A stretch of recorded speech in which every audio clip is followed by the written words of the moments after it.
बिस्मिल्लाहिर्रहमानिर्रहीम। जी अब करीब वज़ाइफ के मुअज़्ज़ज़ सामीन व नाज़रीन, अस्सलामु अलैकुम। पेट का बढ़ना, लटकना और डोलना हमेशा के लिए ख़त्म। आज का ये जो अमल है मेरे उन बहन भाइयों के लिए है जिनका वज़न बहुत बढ़ चुका है और किसी भी तरीके से, किसी भी फार्मूले से, किसी भी मेडिसिन से उनकी वज़न में कमी नहीं आ रही। तो वो ये अमल करके देखें, इंशाअल्लाह ताला अल्लाह पाक उनके लिए आसानियाँ पैदा करेंगे। ये अमल करने से इंशाअल्लाह ताला 7 ही दिन में आपका वज़न इंतहाई कम हो जाएगा।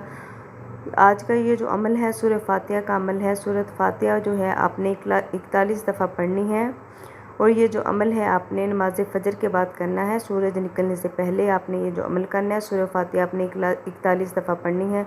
अव्वल व आखिर आपने 11-11 दफ़ा दुरूद इब्राहिमी पढ़ना है और इसके बाद आपने 41 दफ़ा सूरह फातिहा पढ़नी है और इसके बाद आप अपने अपने पेट पर फूंक मार लें। इंशाअल्लाह ताला आपका वज़न इंतहाई कम हो जाएगा।